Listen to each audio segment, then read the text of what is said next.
Hello बच्चों, चलिए इस जे की प्रॉब्लम को सॉल्व करते हैं। क्वेश्चन बोल रहा है a metal string A is suspended from a rigid support and its free end is attached to a block of mass capital M.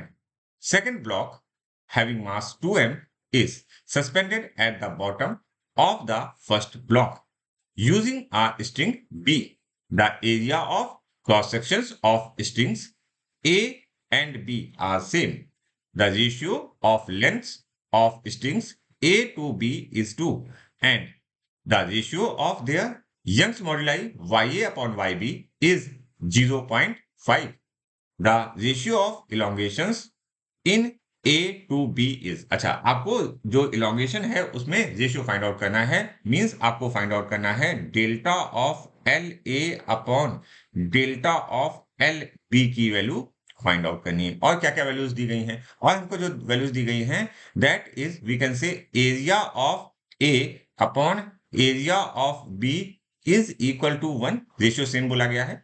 और जो नेक्स्ट बोला गया है that is for the length. हमको ये भी बोला गया है कि लेंथ ऑफ ए, देखिए अगर आप यहाँ पर देखने की कोशिश करोगे, यहाँ पर लिखा हुआ है length of A upon length of B is equal to क्या बोल रहा है, 2 बोल रहा है। और इसके साथ साथ Young's modulus Y A upon Y B की वैल्यू जो बोल रहा है that is given to us 0.5। अच्छा, यहाँ पर फिगर बहुत इंपॉर्टेंट है। ठीक है, तो फिगर को ड्रॉ करते हैं।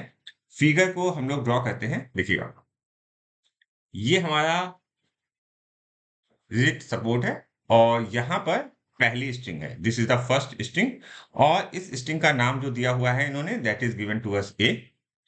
यहाँ पर इससे जो अटैच है that is a mass capital M.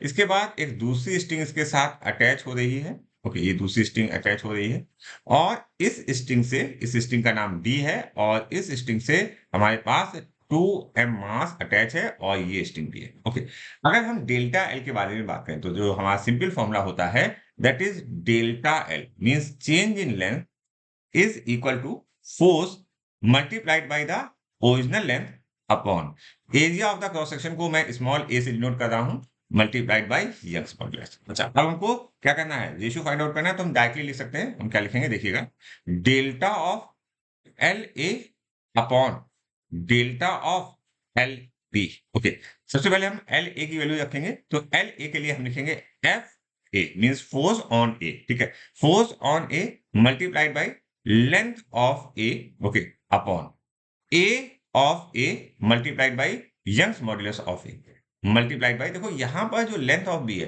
तो हम लोग इसको रिवर्स लिख लेते हैं, force on B length of B area of B Young's modulus of B. Clear हो गई बात। वैल्यूज को रख देते हैं। अब वैल्यूज को, स्पेशली जो वैल्यूज को प्रॉब्लम आएगी वो फोर्स के लिए प्रॉब्लम आएगी। ठीक है, फोर्स के लिए प्रॉब्लम आएगी। समझने की कोशिश करना, ए पर कितना फोर्स लग रहा होगा। अगर हम इस स्ट्रिंग के बारे में बात करें, इस पर कितना फोर्स लग रहा होगा, अगर कोई बताएगा। देखो इस वाली स्ट्रिंग पर, इस वाली पर जो स्ट्रिंग लगा हो, क्योंकि हमने स्ट्रिंग मासलेस मान के रखा हुआ है, तो इस पर जो फोर्स लग रहा होगा that is m plus 2m मतलब 3mg वेट लग रहा होगा। तो इसको ऐसे ही लिख देते हैं, इज इक्वल टू 3mg। अच्छा, इसको अब हम FB को पहले लिख लेते हैं। FB पर कितना फोर्स लग रहा होगा, FB पर जो फोर्स लग रहा होगा that is due to this value only. इस वाली वैल्यू की वजह से नहीं लग रहा होगा, तो हम लिखेंगे 2 ऑफ mg।